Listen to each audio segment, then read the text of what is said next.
युद्ध को लेकर अमेरिका और नाटो देशों के बीच तनाव बढ़ता नजर आ रहा है। पेंटागन के एक ईमेल में उन सहयोगियों पर सख्ती की बात सामने आई जिन्होंने अमेरिका का साथ नहीं दिया।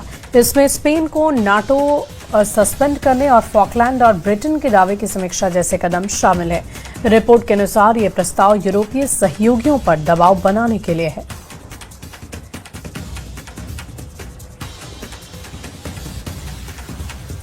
इजरायल का टारगेट ईरान के साथ उसके समर्थित लड़ाका ग्रुप है। इजरायल सबका सफाया कर पूरी तसल्ली कर लेना चाहता है, लेकिन लड़ाई जैसे जैसे जमीन पर आती जा रही है वैसे वैसे सुपर पावर की धुकधुकी बढ़ रही है, क्योंकि दूसरे राउंड में ईरान जबरदस्त पलटवार के लिए बिल्कुल तैयार है।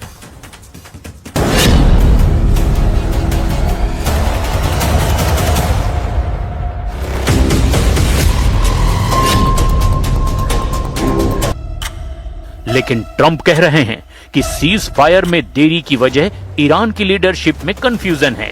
ट्रंप ने दावा किया कि ईरान में वो डील किससे करें ये पता ही नहीं चल पा रहा है। ट्रंप के पास युद्ध जारी रखने के लिए आगे के सिर्फ 6 दिन बचे हैं, क्योंकि अमेरिकी संविधान के मुताबिक किसी भी युद्ध को 60 दिन में संसद की मंजूरी लेनी पड़ती है। 28 फरवरी 2026 को शुरू हुए इस युद्ध की जानकारी ट्रंप ने संसद को 2 मार्च को दी थी, जिससे अब 1 मई से पहले उन्हें संसद से युद्ध की मंजूरी लेनी पड़ेगी। रिपोर्ट के मुताबिक ट्रंप संसद का सामना नहीं करना चाहते। 100 सदस्यों वाली सीनेट में ट्रंप के 53 सांसद हैं, जबकि विपक्षी डेमोक्रेट पार्टी के पास 47 सांसद हैं। मुश्किल ये है कि ट्रंप की रिपब्लिकन पार्टी के 10 से ज्यादा सांसद ईरान युद्ध का जबरदस्त विरोध करते आ रहे हैं। ऐसे में अब ट्रंप 1 मई से पहले किसी भी तरह इस युद्ध को खत्म करना चाहते हैं।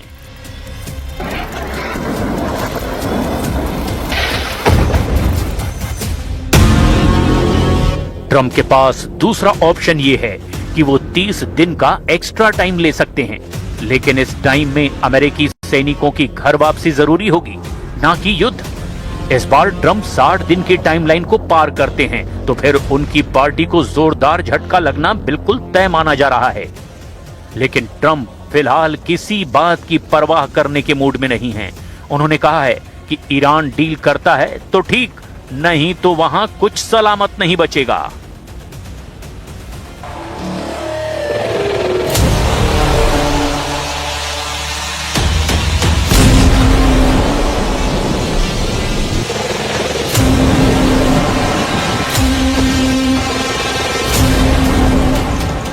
Now all we're doing is sitting back and seeing what deal.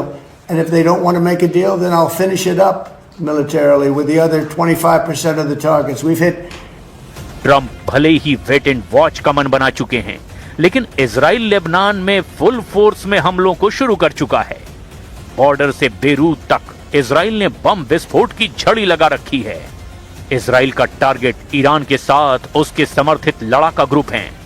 Israel सभी का सफाया करके पूरी तसल्ली कर लेना चाहता है, लेकिन लड़ाई जैसे जैसे जमीन पर आती जा रही है वैसे वैसे सुपर पावर की धुकधुकी भी बढ़ती जा रही है, क्योंकि दूसरे राउंड में ईरान जबरदस्त पलटवार के लिए तैयार है।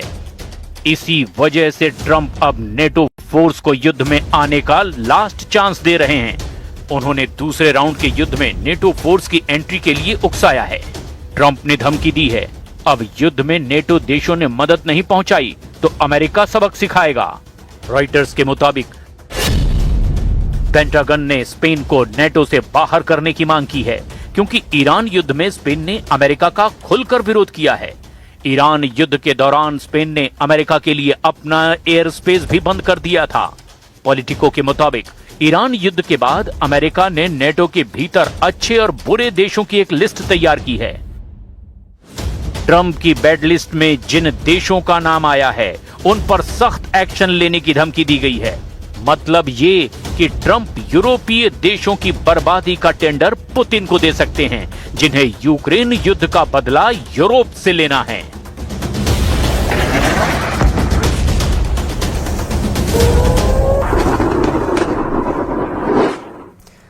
और देखिए